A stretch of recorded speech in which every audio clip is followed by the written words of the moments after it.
اللہ سبحانہ تعالیٰ کے دوستی کے لیے ضروری ہے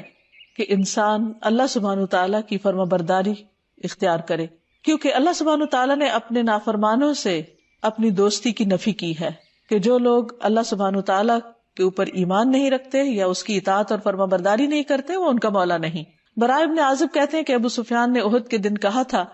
ان لنا العزى ولا عزى لكم، بے شک ہمارے لیے عزا یعنی بت ہمارا کافی ہے اور تمہارا تو کوئی عزا نہیں۔ آپ صلی اللہ علیہ وسلم نے فرمایا تم جواب کیوں نہیں دیتے؟ صحابہ نے عرض کیا یا رسول اللہ صلی اللہ علیہ وسلم اس کا کیا جواب دیا جائے؟ تو آپ نے فرمایا یوں کہو اللہ مولانا ولا مولا لکم، اللہ ہمارا مولا ہے اور تمہارا مولا کوئی نہیں، یعنی تمہارا کوئی دوست نہیں، کوئی مددگار نہیں۔ حقیقت یہ ہے کہ اللہ سبحانہ تعالیٰ جس کا مولا بن جائے، جس کا دوست بن جائے، پھر اس کو اللہ سبحانہ تعالیٰ کی حفاظت حاصل ہوتی ہے۔ رسول اللہ صلی اللہ علیہ وسلم نے فرمایا اللہ تعالیٰ فرماتے ہیں کہ میرا بندہ ہمیشہ نوافل کے ذریعے میرا قرب حاصل کرتا رہتا ہے، یعنی فرائض تو فرائض ہیں لیکن وہ مزید، نفل کا مطلب ہوتا ہے زائد، یعنی اپنے فرض سے زیادہ اللہ سبحانہ تعالیٰ کو خوش کرنے کے لیے اپنی عبادات میں کثرت کرتا ہے، یہاں تک کہ میں اس سے محبت کرنے لگتا ہوں۔ یعنی بندہ اللہ کا محبوب بن جاتا ہے جب میں اس سے محبت کرنے لگتا ہوں تو اس کا کان ہو جاتا ہوں جس سے وہ سنتا ہے، اس کی آنکھ ہو جاتا ہوں جس سے وہ دیکھتا ہے، اس کا ہاتھ ہو جاتا ہوں جس سے وہ پکڑتا ہے، اس کا پاؤں ہو جاتا ہوں جس سے وہ چلتا ہے، اور اگر وہ مجھ سے کوئی چیز مانگتا ہے تو میں اس کو وہ عطا کرتا ہوں، اور اگر وہ مجھ سے پناہ مانگتا ہے تو میں اس کو پناہ دیتا ہوں۔ تو گویا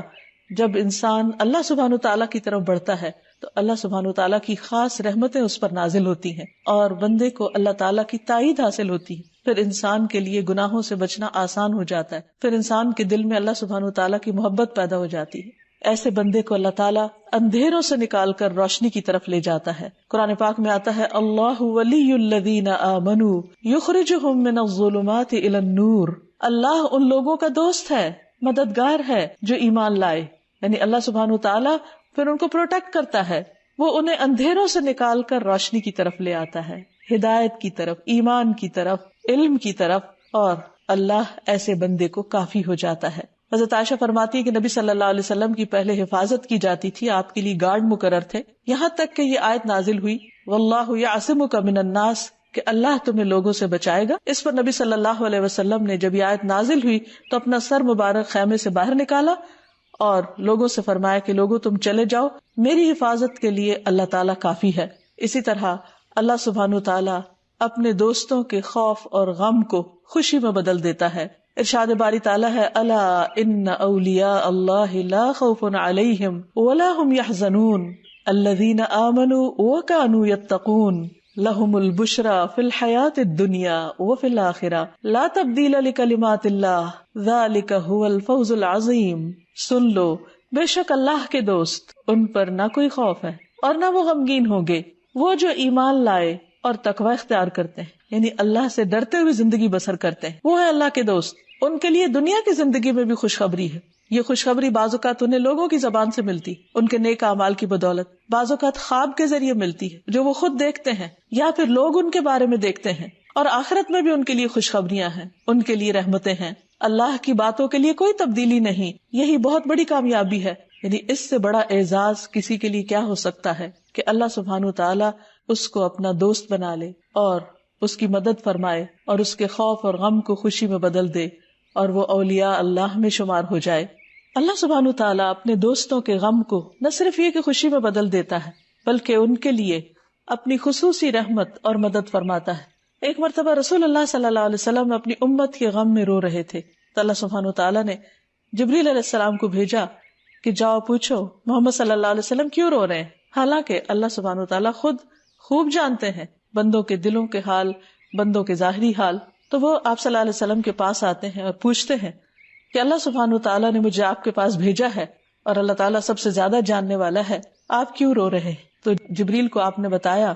کہ میں اپنی امت کے بارے میں رو رہا ہوں۔ تو انہوں نے آپ کو اللہ سبحانہ تعالیٰ کا پیغام دیا کہ آپ ان سے کہہ دیں ہم آپ کو آپ کی امت کے بارے میں ضرور راضی کر دیں گے اور آپ کو غمگین نہ کریں گے۔ اسی طرح اللہ سبحانہ تعالیٰ اپنے دوستوں کو خالی ہاتھ نہیں لوٹاتا۔ نبی صلی اللہ علیہ وسلم نے فرمایا تمہارا پروردگار بہت باحیا اور معزز ہے، اسے اس بات سے حیا آتی ہے کہ اس کا بندہ اس کے آگے ہاتھ پھیلائے اور وہ ان کو خالی لوٹا دے۔ اللہ سبحانہ تعالیٰ اپنے بندوں کا فقر دور کر دیتے ہیں، اسے بندوں کا محتاج نہیں بناتے، اس کے کام سمیٹ دیتے ہیں۔ نبی صلی اللہ علیہ وسلم نے فرمایا، اللہ تعالیٰ فرماتے ہیں ابن آدم تم اپنے آپ کو میری عبادت کے لیے فارغ کر لو، میں تمہارے دل کو بے نیازی سے بھر دوں گا، تمہارا فقر دور کر دوں گا، یعنی تم میرے تو ہو کر دیکھو پھر میں کس طرح تمہارے کام سنوارتا ہوں۔ پھر اسی طرح اللہ سبحانہ وتعالیٰ ایسے بندے کو دنیا کی محبت سے بھی بچاتے ہیں اور اپنی محبت عطا فرماتے ہیں۔ مخلوق کے دل میں بندوں کی محبت، ایسے بندوں کی محبت ڈال دیتے ہیں، فرشتوں کو ان کا دوست بنا دیتے ہیں۔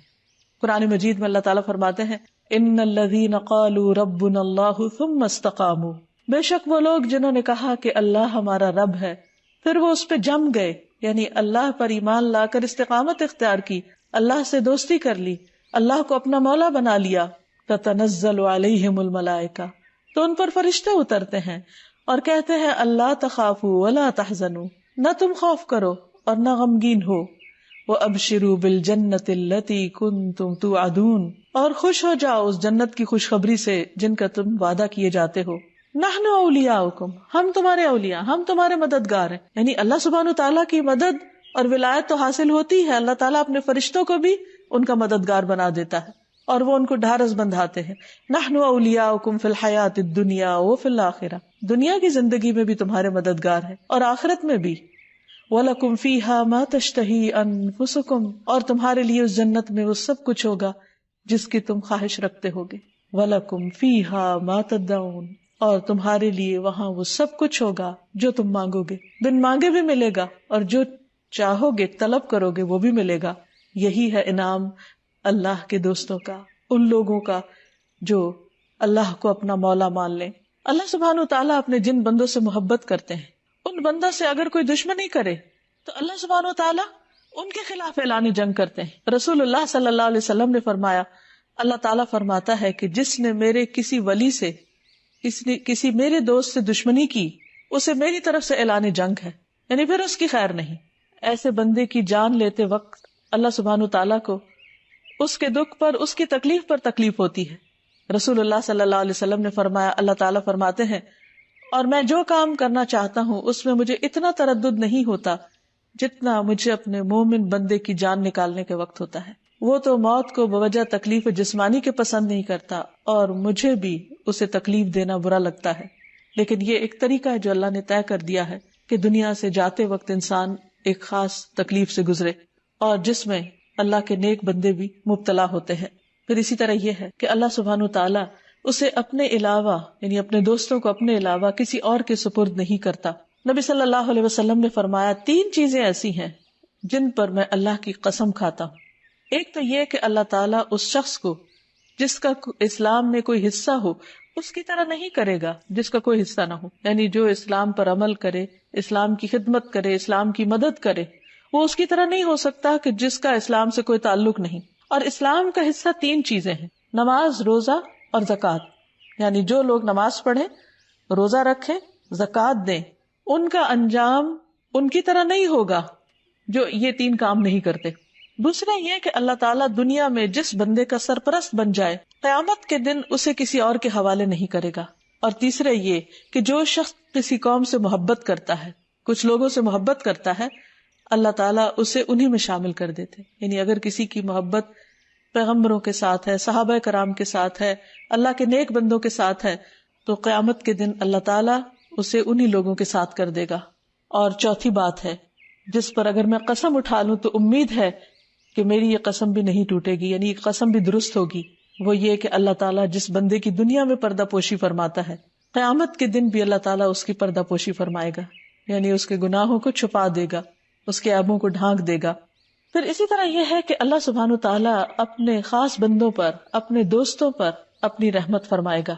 حسن بصری کہتے ہیں کہ مجھے یہ بات پہنچی ہے کہ رسول اللہ صلی اللہ علیہ وسلم نے فرمایا، اللہ تعالیٰ کے پاس 100 رحمتیں ہیں جن میں سے اللہ نے تمام زمین والوں پر صرف ایک رحمت تقسیم فرمائی۔ نہیں، اس وقت دنیا میں جتنی بھی رحمت ہے اور جو بھی کچھ اچھا ہے وہ اس رحمت کا صرف ایک حصہ ہے جو یہاں نظر آتا ہے، جس کی بنا پر بندے بندوں کے لیے مہربان ہوتے ہیں، حتیٰ کہ جانور بھی اپنے بچوں کے اوپر مہربان ہوتے ہیں، انہیں نقصان نہیں پہنچاتے۔ اور باقی تمام یعنی 99 رحمتیں اللہ نے اپنے اولیاء کے لیے رکھ چھوڑی ہیں، جو قیامت کے دن اللہ تعالیٰ اپنے دوستوں پر فرمائے گا پھر اللہ اس ایک رحمت کو بھی لے کر جو اس نے دنیا والوں میں تقسیم کی ہے ان 99 رحمتوں کے ساتھ ملا دے گا اور قیامت کے دن اپنے اولیاء پر 100 کی 100 پوری فرما دے گا. تو اس سے آپ دیکھیے کہ اس سے بڑھ کر اچھا کام کیا ہو سکتا ہے کہ انسان اللہ کو اپنا دوست بنا لے، اللہ پر ایمان لائے، اس سے ڈرتے ہوئے زندگی بسر کرے، اس کی اطاعت اور فرما برداری میں زندگی بسر کرے، صرف اس امید پر کہ چونکہ وہ بہت معاف کرنے والا ہے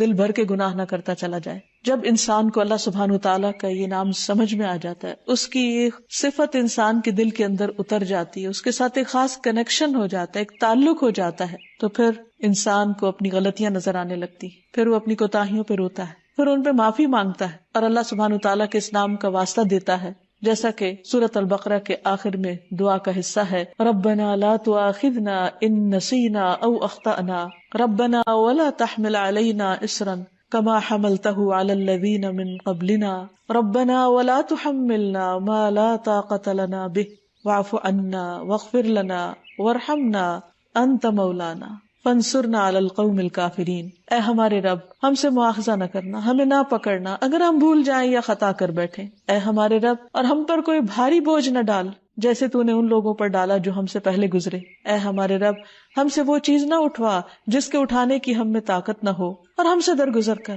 اور ہمیں بخش دے اور ہم پر رحم فرما. تو ہی ہمارا مولا ہے، تو ہی ہمارا مددگار ہے، کافر لوگوں کے مقابلے میں ہماری مدد فرما. پھر اسی طرح انسان جب اپنے گناہوں سے تنگ ہوتا ہے، جب اپنی غلطیوں پر نادم ہوتا ہے اور اپنا تزکیہ کرنا چاہتا ہے، تو بھی اللہ سبحانہ وتعالیٰ کی اسی صفت کا واسطہ دے کر اللہ سے دعا کرتا ہے. نبی صلی اللہ علیہ وسلم نے یہ دعا سکھائی ہے، اللہم انی اعوذ بک من العجز والکسل والجبن والبخل والحرم وعذاب القبر اللہم آت نفسی تقواها وزکها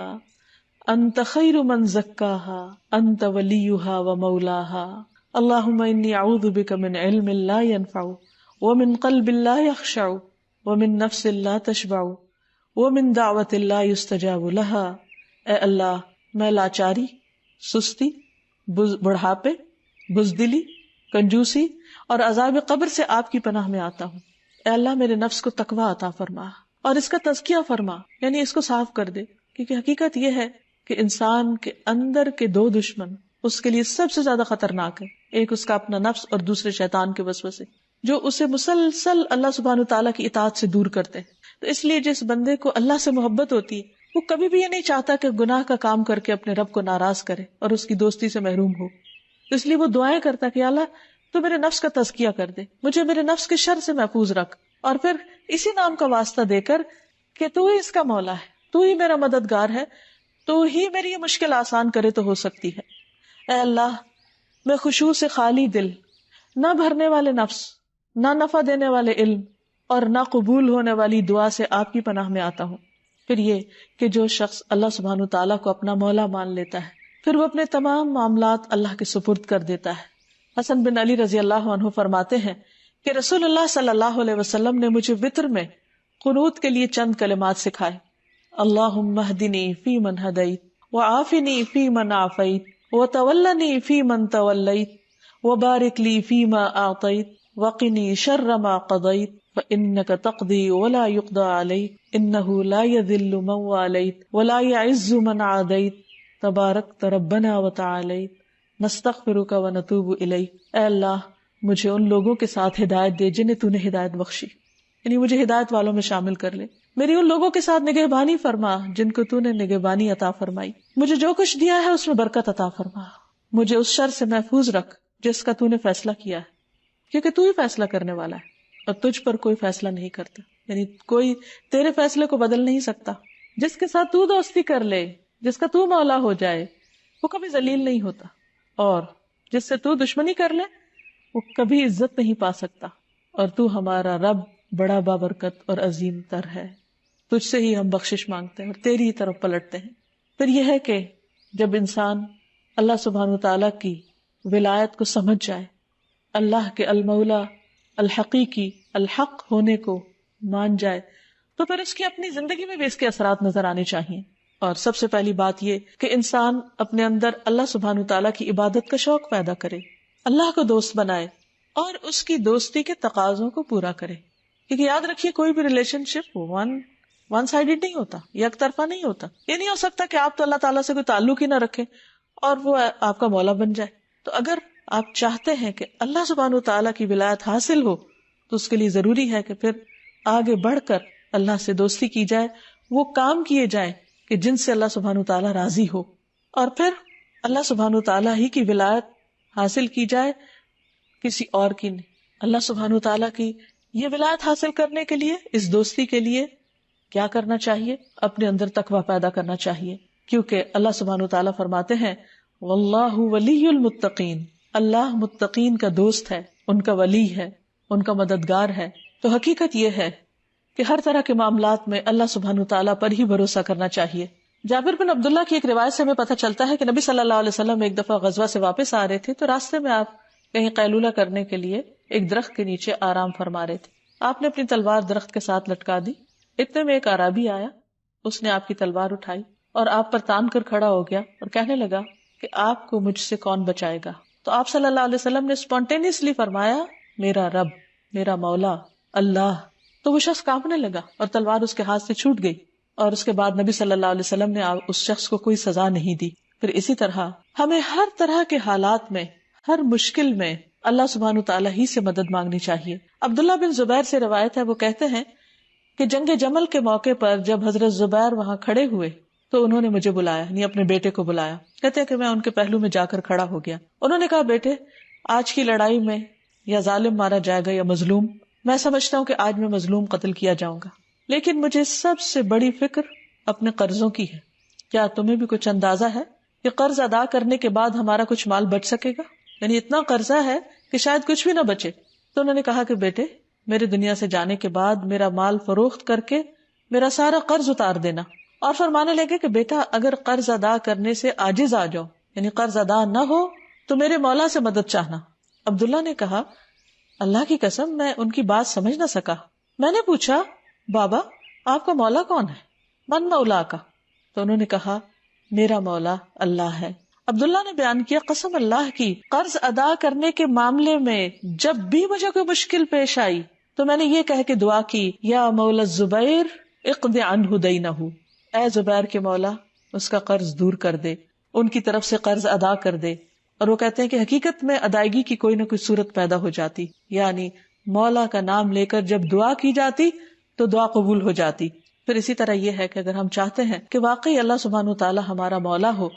تو پھر ہمیں اس کی طرف سے عائد کی ہوئی پابندیوں کو بھی قبول کرنا چاہیے. رسول اللہ صلی اللہ علیہ وسلم نے فرمایا اللہ تعالیٰ نے اپنے بندوں پر 5 نمازیں فرض کی ہیں، جس نے انہیں ادا کیا اور ان کا حق ہلکا سمجھتے ہوئے اس میں سے کچھ ضائع نہ کیا تو اللہ تعالیٰ کی طرف سے اس کے لیے یہ عہد ہے کہ وہ اس کو جنت میں داخل فرمائے گا.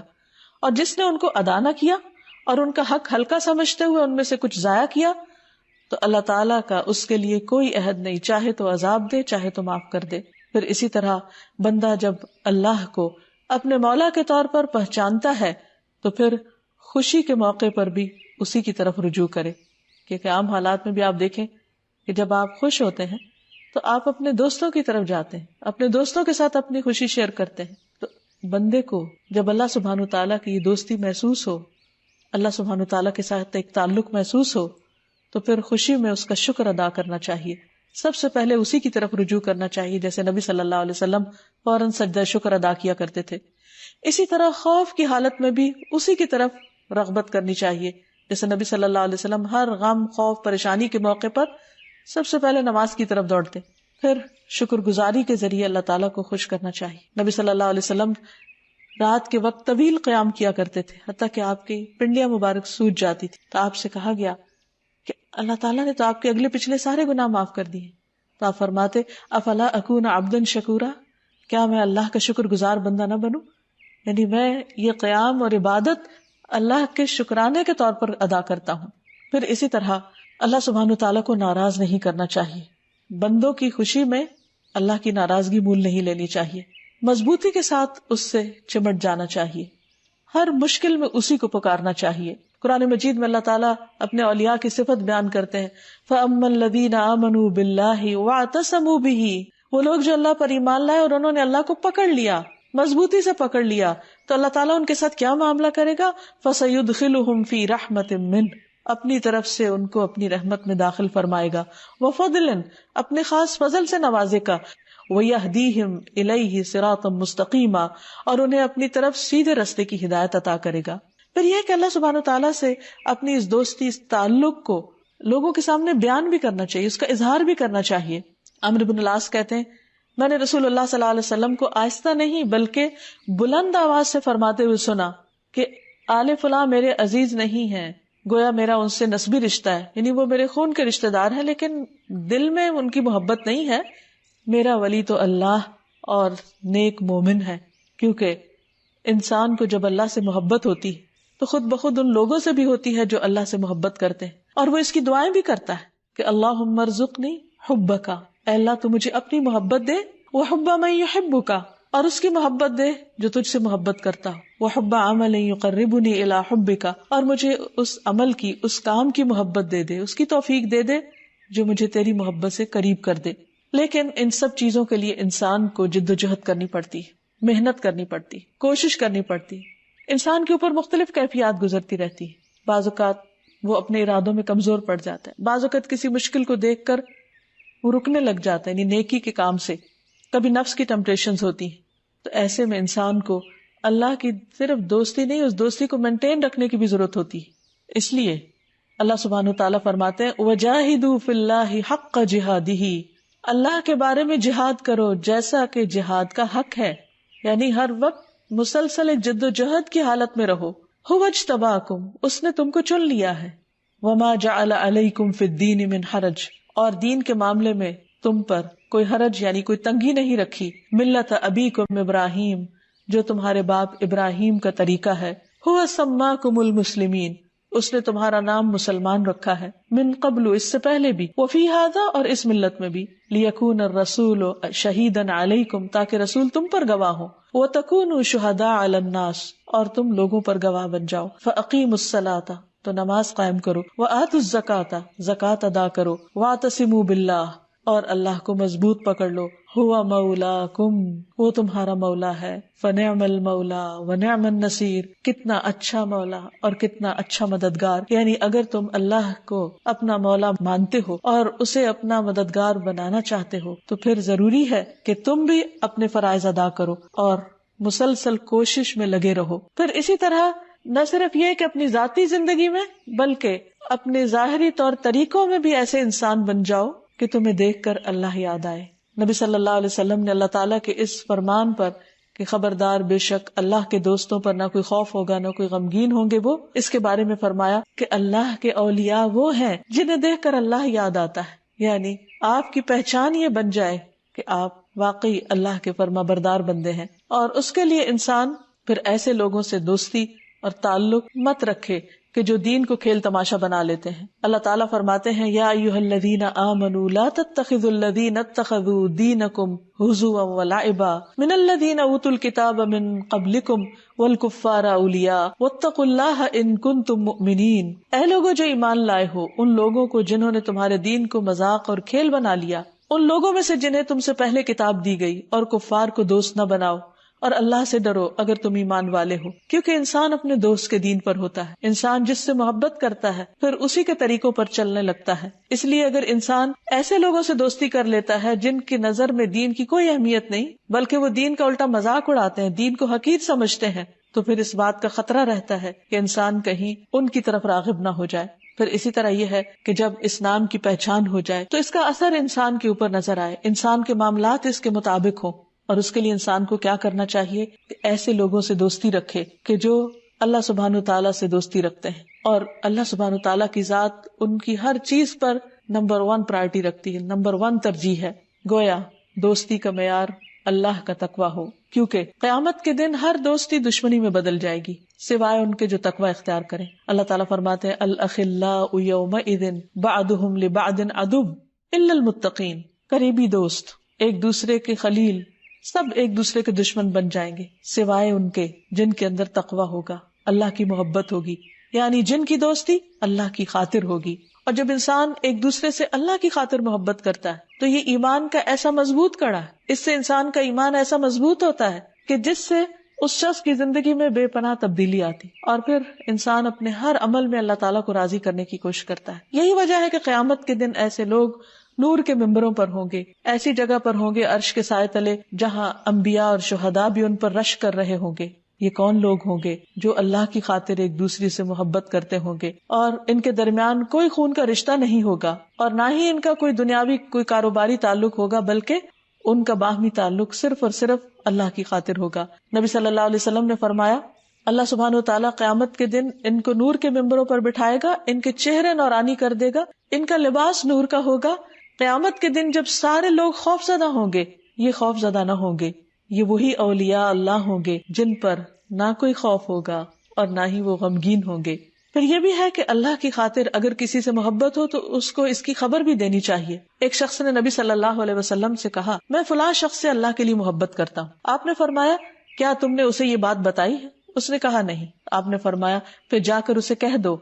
انی احبک فی اللہ، میں تجھ سے اللہ کے لیے محبت کرتا ہوں، یعنی میری کوئی بیچ میں دنیاوی غرض نہیں، کوئی لالچ نہیں، کوئی اور مقصد یا مفاد نہیں، صرف اور صرف اللہ کی خاطر محبت ہے۔ تو اس نے جواب دیا، احبک اللہ الذی